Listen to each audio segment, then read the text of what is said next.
Got a new video coming your way. One of my favorite little guns out there is the Browning 22 pump trombone rifle. They are hot sellers. I can't keep them in stock. I can't get enough of them. They're wonderful little guns that were built basically for European sales. There's quite a few of them floating around out there. I bought a lot of them lately. I just recently bought a really rough one here. Paid a lot of money for it, but I don't mind that because they sell for a lot of money. I can't keep them in stock. So we just purchased this little trombone. It's really rough, but it's got everything there. Everything's original, the rear side, front side, everything's original. Got a lot of pitting and what have you. The wood's fairly rough, but this gun's going to clean up and look like new.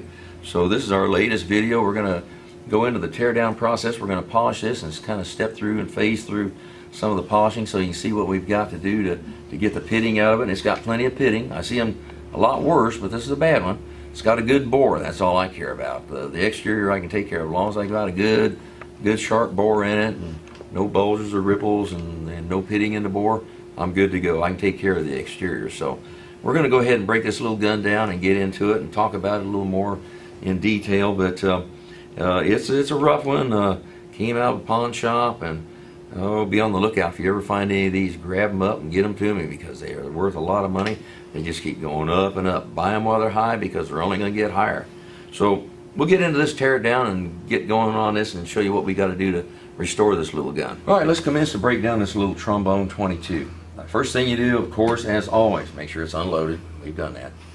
You have a thumb screw on the left side receiver. Back that out. Slide the gun apart. Comes apart easily. Let's go ahead and pull the barrel assembly apart here. This is the reason they call them trombones, of course, because everything slides. The magazine tube and everything slides here, so that's why they call it trombones. Take our inner magazine tube out. We will go ahead and pull this end piece out and glue it before we get going too far. Let's go ahead and there's two different styles of these. I'll show you what I'm talking about. Removing this magazine tube, there's two different ways you can do these. This gun is an early model. To take the magazine tube out, you need to lift up this little piece right here. Lift this up and slide this piece back.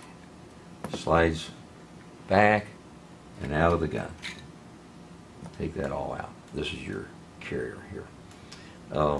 Now this magazine tube will come back and lift up and out just like that. Take your breech bolt out. Slides right out the back. I bought one the other day that didn't have a firing pin in it from a Cabela store, and someone had taken the firing pin out. Had to come across the firing pin. These guns are obsolete. It's kind of hard to find parts for, but I know where a few parts can be located. When I took this magazine tube out, you notice this slot in the barrel here? That's made, that is there to make room for this tube when it gets back, when you're trying to remove it. When you get back to a certain position here, that tube, if that slot weren't there, this tube would bind on the barrel and you couldn't get it out. So they put that slot there. Now, later on, they eliminated that slot and they kind of oblong shaped this band that's on the barrel. And so the band is made to where that tube will kind of rotate up and out, and they eliminated that little cutout in the barrel. This is an early gun, also a groove top receiver. These are in quite a bit of demand. Now, to remove this band, just get you something and put it in there. I like to use a piece of brass. It's a rotary dovetail. Don't try to drive them out. It's a rotary dovetail. You put a piece of brass or whatever in there and rotate it, and it comes out. Now your sights, I'm going to try to take them out on the bench here just so we can kind of see what we're doing.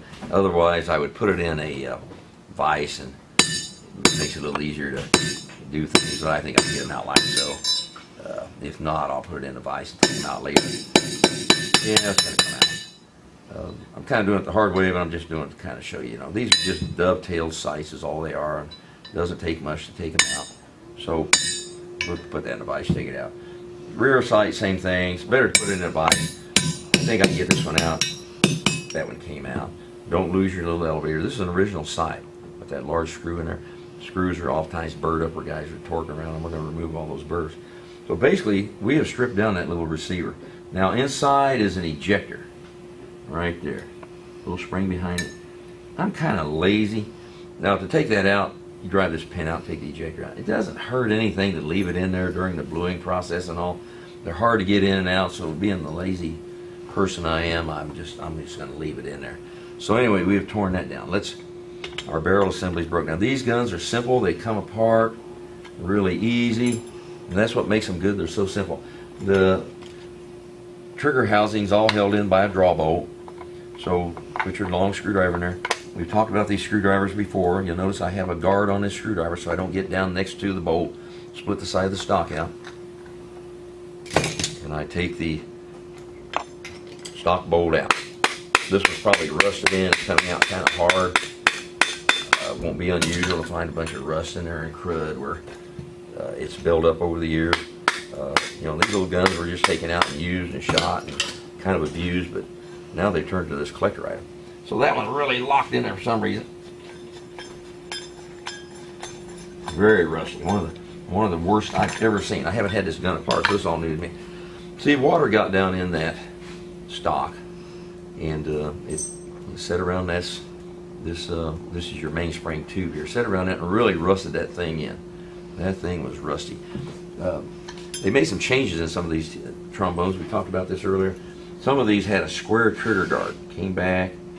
Well, they cracked right at that square, so they figured, well, we better round that, radius that. So they radiused. So that was an improvement on it. Now, to take out this, to dismantle this trigger assembly, I'm going to go ahead and drop the hammer. This tube, this little piece on the end, this unthreads. I'll have to put this part up here in a vise and hold it. Oh, just use your vice grips or whatever. You got to take this off to get your mainspring off. Just for video purposes here today, I'll go ahead and we'll take this out later, but I'll go ahead and take out the other parts so you can kind of see how things come apart. Normally I would take that mainspring out and get it out of the way, but let's go ahead and take the hammer out. This is your action bar lock, and then your trigger. Let's take the trigger out. Now your trigger just comes up and out. Now here in your trigger is your this is your trigger return spring, and it's also the safety detent spring. This part right here goes up into the housing, and it actually serves as a detent on the safety. And the safety on this is kind of stuck in there too. Everything is really rusted into this gun. So anyway, the end of this spring comes up against these little detent areas here, and that's what puts the detent in. And when you take this spring out, you want to take it out before you blew it or what have you, because you lose it. When you put it back in, just remember that it's always got kind of a little dog leg in it. That's the upper. That means that's the upper side of that spring. So it's completely tore down. Now I'm going to take it over in a vise later, and I'm going to pull this piece off here. Then the mainspring is going to slide out. Your takedown screw, it's got a very tiny little pin right in the middle of it that keeps it from pulling all the way out. When I get it over in a vise to take this out, I'll take a little fine punch and I'll tap that pin down and pull that out, get that out. Now also your lock, your action bar lock spring, take that out and get that out of the way. And that'll be pretty much it. Now this gun is going to need some serious restoration work. First thing I'm going to do when I get back there is bead blast all this rust off this little tube, so it'll go in and out of there a whole lot easier. It was really locked into that stock. We're going to finish this wood. Here, let's go ahead and take apart our magazine tube. Take your forearm off. It's just simple as it can be. There's just two little screws here that keep that forearm in place. Take those out and slide your forearm off forward, like so. Now we're going to blue this tube. We're going to get all the rust off of it. Now, of course, when we finish this gun, this is kind of cruddy back in here. These parts are polished brightly, but we're going to get all the pitting out of it so it looks right. When the gun's all back together, this part will be bright. So our wood is now ready to finish. It's rough, but it's the kind I like. It's not cracked or split. All these gouges and dings, those will all clean up and polish out. And this gun can be made to look like new again. So We'll get on this gun, and further on the video we'll kind of get into some of the polishing aspects of it. We're going to talk about what we've got to do to get this pitting out. We're going to see most likely this gun's going to need to be touched up on the lettering, and probably have to have the proof marks touched up, because it's probably going to lose quite a bit of that. Now I got to put those back on. Those have to be on there to keep the value of the gun up. So we'll get down on some polish work, and we'll see how it goes, and we'll pick it up from there. A few weeks ago we started a project here in the shop. It was a Browning trombone that we purchased over the internet, and it was a very, very rough gun, and we've been on this project. We started about 6-8 weeks ago. What slows us up the most is the wood refinishing. It's kind of a curing process, and a lot of downtime waiting on the wood to be refinished. If you recall, on this gun, it was a really rusty butt plate on it, and it took a lot of polishing to get that thing cleaned up. And we did kind of a matte blue on it, just a bead blast blue, because that makes them look more factory. That's the way they were originally. And as you can see from that wood, it really came out good. We gave it a nice semi-gloss finish, nice satiny sheen to it. You don't want that high gloss finish that you see on some of the newer model Brownings. So the whole idea in this little gun is to make it all look factory again. So anyway, this little trombone, and by the way, these trombones are highly collectible. They're really in demand. When I get one together, make that thing look like factory new again, I put it on the internet, and they're there about 1 or 2 days. And they're going for $1,500–1,600 now. It's because they're a well-made little gun. They work well, but they're just a collector item too. They're going to just keep going up and up in value. They were manufactured mostly for European sales, but anyway, there's a lot of them here in the States, so I'm always looking for them. They're just hard to find. When I do find some, they're pretty rough. I did find some on the internet yesterday. A guy wanted a lot of money for them, and they were pretty rough. This one was really bad. It was a rusty little gun, but it had a good bore in it, and that's what I really care about. But it was so bad, so pitted, that, and this gun doesn't have a lot of engraving like hand-engraved guns, but like Superpose and the likes, but it lost most of these proof marks along the receiver and the barrel here, and we had our engraver hand engrave those back on, right down to the little proof mark that sits right under the rear sight. So anyway, not a lot of engraving to replace, and the lettering on the barrel on a trombone is pretty deeply lettered, pretty deeply engraved anyway. This one was so bad that it lost a little bit of the lettering, and we had to have the engraver touch it up a little bit. So we replaced all that. You don't want to polish that off and leave it, but there's a lot of deep rust pitting. But the beauty of the little gun was that the bore was good. That's all I care about. The exterior we can take care of. Now, I put the sights in, driven those in just to save a little time today. They're just dovetailed in. Now this rear sight, you got to remember, is a rotary dovetail. You don't just drive that in. I take a large piece of brass, and I'll just kind of crank it out. When I take it out, I spin it around 90 degrees. It comes out. When you put it in, you sit it in at a little bit of an angle, put your brass in, and just spin it back around and square it up, and you're good to go. Now, something you have to watch for on certain models of these trombones. See this groove in this barrel here? That is made to accommodate the magazine tube when it goes back in the gun. We'll talk about that in a little bit. After a while, they figured, well, you know, instead of putting that unsightly groove in there, it's just not necessary. If we just take out a little bit on this barrel band in the front, it'll make it so we can get that magazine tube in just as easy. Now, I've already polished off the crown of this barrel, this Browning trombone. All Brownings have the muzzles are polished on them. So you want to do everything you can to make that gun look factory. Now, speaking of the magazine tube, I have already taken care of the polishing of the tube. We have blued this tube, of course, and this one I was thinking had a barrel band sweated onto it, but I can't remember. I do so many of these, but if it did, we took it off. And these the magazine tubes are polished on the flats here, on the sides and on the bottom. I've done that already. Just took a little 240 paper and polished it off. So it's now time to get this little gun together, and let's start with the magazine tube. We talked about, if I recall, we talked about this little groove in the barrel here and why it's there. That is there to make room for this magazine tube when it comes in at an angle. when it comes in like so, it's got to have that little clearance there so it can rotate on up where it belongs. Anyway, there's a little bit of a trick to putting these on. Here's the way you do it. You slide your form on, make sure you got it right side up. You'll know because here's your loading port. And then you slide this form back a little bit, and then you slide your tube in. Keep your form out of the way by just moving it forward. Now, you lay your breech bolt in the bottom of the receiver here, and this action bar lays right down in that breech bolt and captures it, and there it is. Now you slide your form back into position and put the two retaining screws in the form, like so. These are just a really neat little gun. I was out shooting one the other day, and really it shoots so good. And the beauty of them is they shoot well, they hold up well, and they just sit there in your gun vault and increase in value. They just go. They only go one direction, and that's up. You got to buy them while they're high because they're only going to get higher. So now we have our action bar in place and our breech bolt. We can see that it's where it belongs. Now the way this gun locks, when you pull this pull your slide forward, this bolt rotates out in and locks on this flat here in the side of the receiver. See how it rotated out there?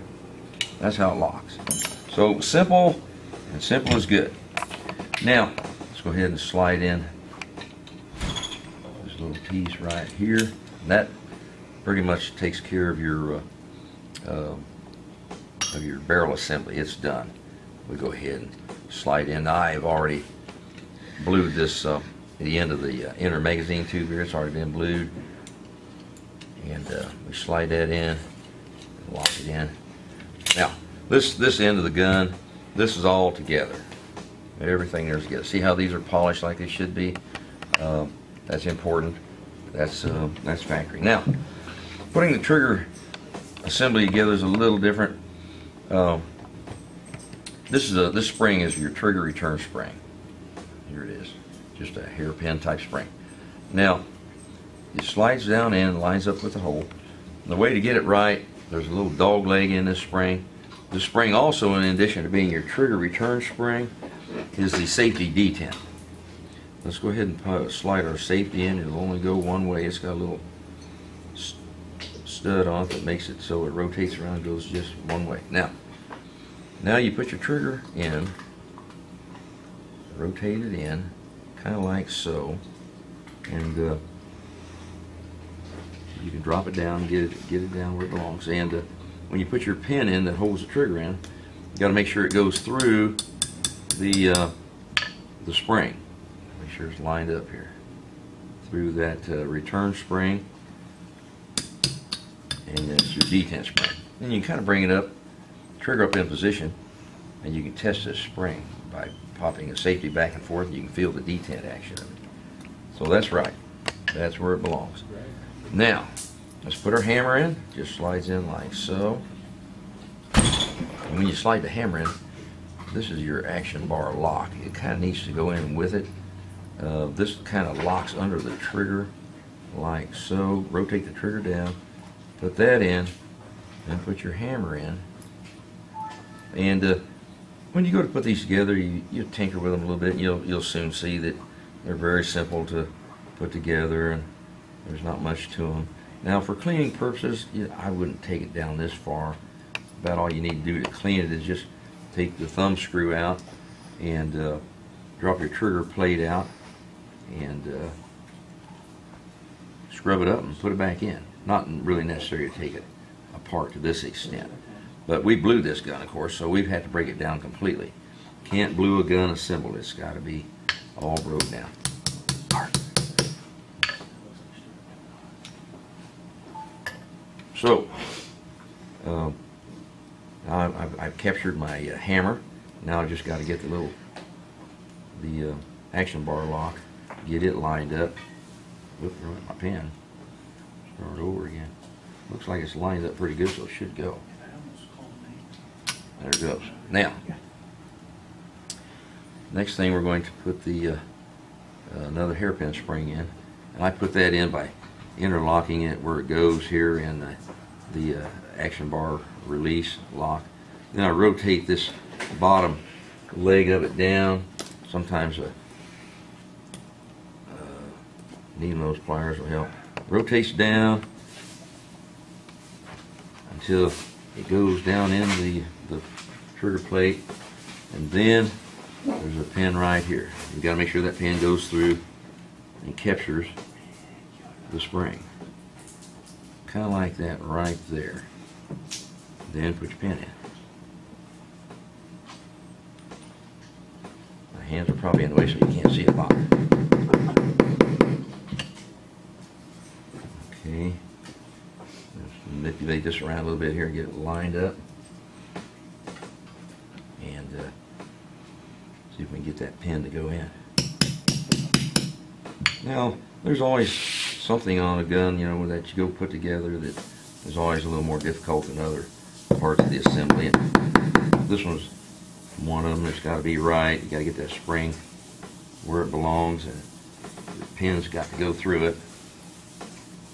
So, see if I can drive it out again, kind of line things up a little better. Alright, we got it in. We've captured that spring. Now, mainspring. Here's your mainspring. This is the follower on the mainspring. This simply goes in and goes up against the, whoops, I'm ahead of myself here. This part, you have this piece on the end that has come out. Anyway, slide your mainspring in and make sure it gets up where it belongs and captures the spur on the hammer. And then,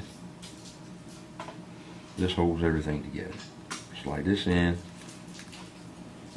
Get this in. It's a little tricky sometimes. Catch that spring, push it up, and then thread this in. Like that. Now I'll step over in my vise here and I will put this retainer down good and tight. You don't want that to back out, because if you ever go take your gun apart and this thing loosens up, and then you've got some problems. So you really need to snug this down. But anyway, we'll tighten it up in a minute. Now we check it, make sure everything works. We cock the hammer, and well, the hammer will drop only after we move the action bar lock down, like so. Now, I want to check the detent on the safety. You can hear it pop, snap. That spur on that spring, one of the dog leg, is up against this, and that, in addition to being the trigger return spring, is your safety spring. So there it is. Now, here's your takedown thumb piece. This goes in like so. This one has, they have a little pin in them that holds them in place, tiny little pin. This one was hard to get out and gave me problems getting out, so I finally had to drive it out. And sometimes you know, the best, that's not, the correct way is to get that out. Take this little pin out, then slide this in and put it back in. I'm going to cheat a little bit because I had trouble getting it out. And I'm going to see if I can just kind of tap it in. Tap it in place, and that little pin is going to jump back in there where it belongs, and it'll keep that thumb piece from coming out. You don't want it coming out. Once you get it in there, you want it to stay. There it is. It popped in. It's still interrupted enough that I can't pull it out. And the problem is, if I could pull it out, when you take them out, they have a tendency to fall out and you lose them. So I cheated on that a little bit, and but it still works. There's enough of that little pin left protruding out there that it doesn't fall out, and that's what you want.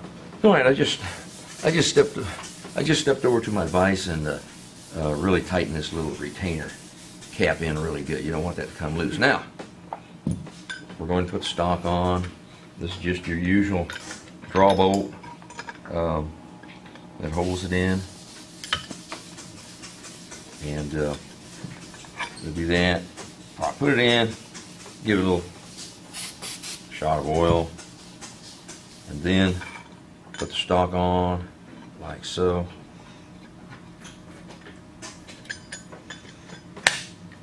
It's into place, and we put the stock bolt in.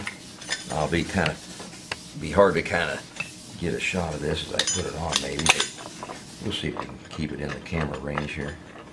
All right, feels like it's captured. It's going to It's got the trigger plate assembly and it's drawing it in tight. Snug it down good, and there you are. It's all in there. This looks good. This gun was really rough. The wood, if I recall, on this gun was pretty bad. I forget sometimes after they go for a few months and I don't see them, so I forget which ones were the really bad ones. And this one, if I recall, was pretty rough.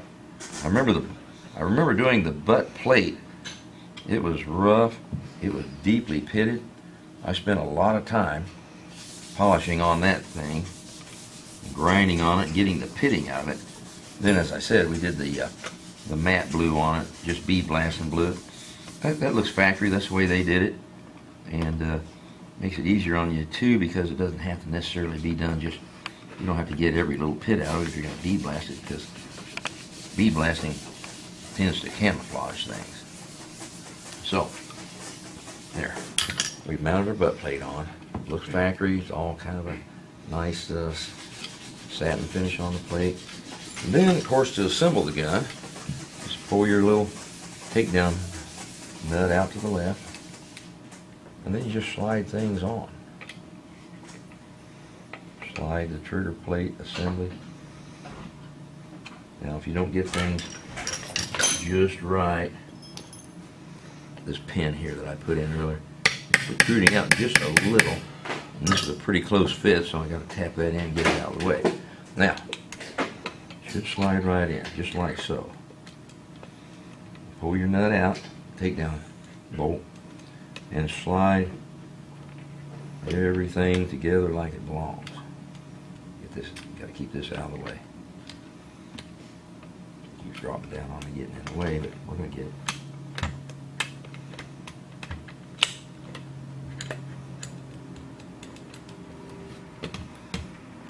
Get in there. Okay, so we got it slid up into position there. Might give it a little tap just to kind of drive everything together like it belongs. Now everything's up tight like it goes. Then tighten down your takedown nut like so. Finger tight's all you need. And then cycle the gun, make sure everything works. Safety off, pump. Safety on, make sure safety works. Everything's right. The action bar lock, you test it. You shouldn't be able to open your action without pushing down and releasing the action bar lock. Down, that works. So everything's together and everything works. Now, I don't really need to test fire this little gun because I did the other day. But that's the final finished product. It all looks factory. We haven't done a real high shine on the blue. Everything looks factory. We polished parts that should be polished. Polished the bolt. This everything, that bolt was rusty. All these parts were really rusty. The wood's been finished in a nice semi-gloss. It looks factory. Had a lot of bad issues with it. A lot of dings and scuffs are all removed. We've engraved the proof marks back into it. We've lettered the barrel, so it all looks factory again. We polished the crown. Everything on the gun looks factory. Now, I challenge anyone to tell me that gun's been refinished. It started off as a pretty rough gun, and I just, you know, it just looks factory to me. It would fool me if I walked up and saw it laying on the table. I think it was a gun that never been used or been used very little, because everything just looks so new. If you do them right and you get everything back together like it should be, and replace lost lettering and proof marks, nobody's going to know the difference. And then you've got a little gun that's worth some money. So this started off as about a $400 gun, went to a $1,500 gun. And someone's going to be happy to have this gun, put it in their collection, and it's an investment. It'll go up in value over the years. And they'll have something in the meantime they can shoot and have fun with. And that's the story of the Browning Trombone, FN.